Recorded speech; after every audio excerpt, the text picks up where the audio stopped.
Hey guys, this is Danny here, and welcome to the Genxiety channel.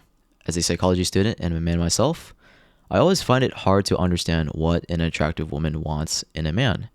Even the founding father of psychology, Sigmund Freud, has stated, quote, "The greatest question that has never been answered, and which I have not been able to answer, despite my 30 years of research into the feminine soul, is what does a woman want?" This video will be research-based, discussing women's desires in a man.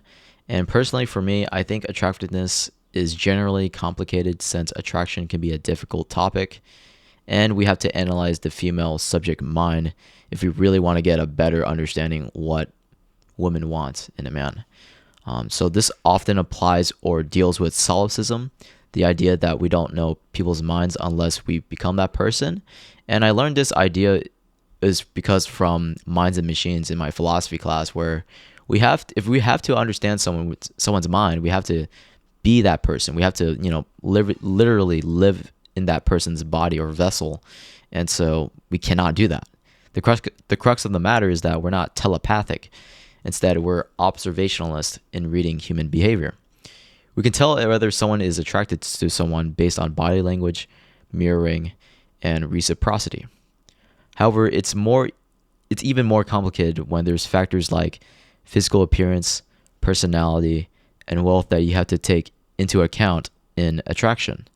So if this topic seems interesting to you or a friend would like to, listen, keep on listening, and feel free to share this video with a friend that you might know who would benefit today's discussion or topic. So my first component or idea that I think what women would like in a man is someone that is physically attractive, but moderately. And some research can support this. So when we talk about physical attractiveness, we're talking about facial features, symmetry, body size, and healthy skin.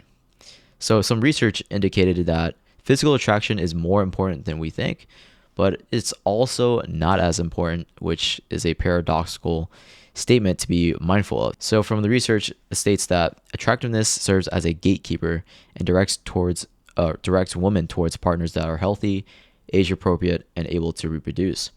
And during one experimental research on both online and speed dating, physical attraction is equally important for both men and women. And we tend to associate physical attractiveness with positive qualities because we expect them to have much more rewarding life experiences than attractive individuals. However, there are some caveats to physical attraction. There are some women who don't necessarily find physical attraction as important. And I don't really have an anecdotal evidence to this, but I can see where researchers are coming from. Like if you see an online couple, there's a person that is literally unattractive, dating a high functioning attractive woman. And you can find this across cultures, but it would be very rare to find one since our culture in America specifically is very judgmental towards ugly partners with partners that are, I guess, higher than them in attractiveness. So that's the one thing that physical attractiveness cannot beat. Just pure love and mutual respect for the other person. In one research, both extremely and moderately attractive individuals were both viewed as more attractive compared to their less attractive counterparts. So in short, being moderately attractive was necessary to make an individual believe that they have positive qualities. So while we consciously think we need to be attractive, we should aim for a balance, right? There's a truth that both genders don't always aim for someone who's highly attractive, like a supermodel. Especially for me as a man, because I am nowhere near that. But I believe that if you're taking care of your appearance and you're trying to do your best to improve yourself, the ladies will notice your slight improvement. So don't beat yourself up if you feel like you're not a high SMV or sexual market value male.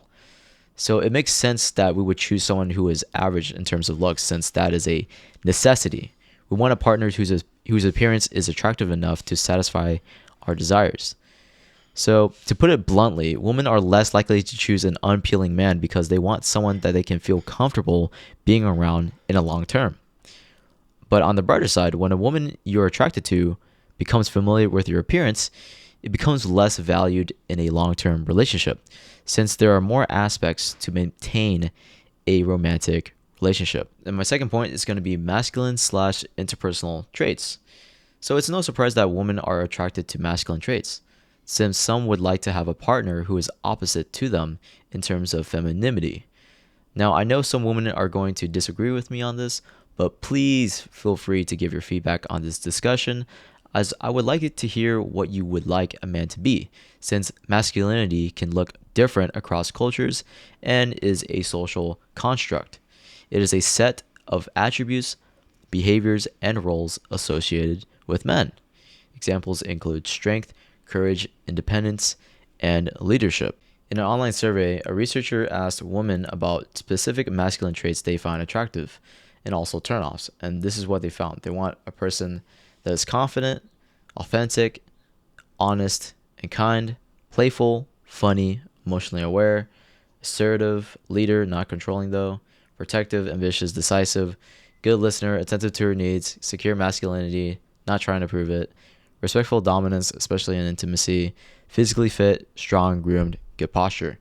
Red flags: arrogance, ego, narcissism, fake confidence, controlling, overly aggressive, or degrading, passive, poor communicator, misogyny, calling her dude slash bro behavior, selfish in intimacy, disrespectful, patronizing, entitled, poor hygiene, and excessive drinking. It's really just knowing how to act right and treat women with respect when dating. I also want to add that you shouldn't be overly needy. So, in a specific example in my life is that there's this crush that I used to like, and I would tend to go beyond their personal boundaries, whether it's calling them on the phone, texting them good morning or good night, or asking to hang out. You shouldn't always prioritize relationships, especially when you're like very young in high school, as you do want to focus on your purpose and your personal identity, right?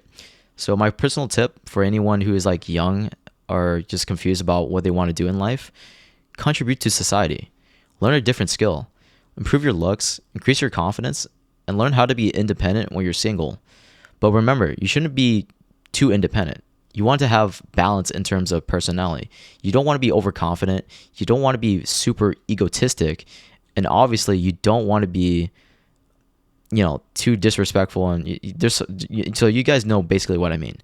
So you don't want to be independent, like extremely independent, where you don't want to talk to your crush or your partner or rely on them. Sometimes you do want to rely on them. Sometimes there's going to be moments in your life that you feel like life gets like rough and you want to just tell them about it. Most of the time, you just want to be transparent and be yourself to find that partner who accepts you. And I wish I had this advice when I was very young, because I didn't really know what love was. I thought love was just giving people what they want, like a transactional relationship, giving them money, giving them gifts, showering them with compliments, but they never did the same thing back to me. So what love is, that I think is defined as a mutual reciprocity between the two persons. And lastly, women tend to chase men with financial prospects and stability. And I know this might be a controversial topic, especially since there are stereotypes that women tend to chase wealthy men.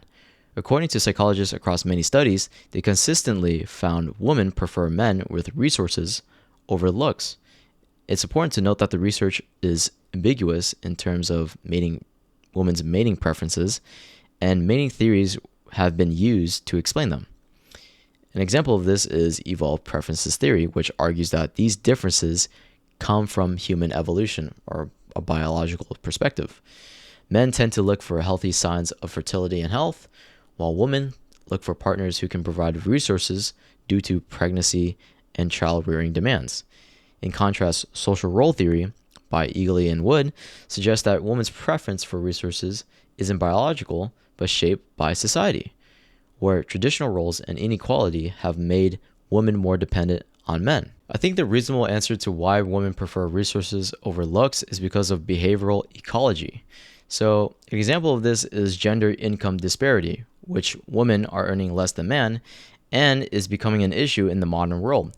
This could be the reason why women tend to choose a male partner who is financially stable and has prospects. This is my personal evaluation, but women do not find it attractive if a man cannot provide themselves. Women are attracted to men with wealth because it provides security, stability, and a lifestyle for them. Arguably, most relationships are transactional in Western society. Based on many experts and researchers, it's either you give me this or I'll provide you this. It's sort of like a negative mindset to have, but it's true. Whether you don't have money, it's going to be a problem in the long-term relationship. You would like a man or a partner who has a lot of, moolah to make sure that everything goes smooth. If not, they won't be able to take care of their needs and also their future family. So I'll leave it at this. Women are looking for a financially stable man, but not always a rich man. And again, this is a bit paradoxical, but think about it. Some women desire a rich man based on their values, perhaps exploitative reasons. And again, not all women are the same. In fact, women are different based on cultural context. So again, if anyone has some sort of discussion or want to have some feedback on my discussion on today's episode or podcast, please leave it down below. And I would love to hear what you guys think about this. In fact, I find it very interesting in what you guys would say, especially since I researched a lot of or put a lot of effort in this. So yeah, it means a lot if you guys would leave a comment down below. And yeah, if you guys like this type of content, leave a like, and I'll be making these videos weekly if I can. But yeah, I'll just leave that there, and I'll see you guys soon. Peace out.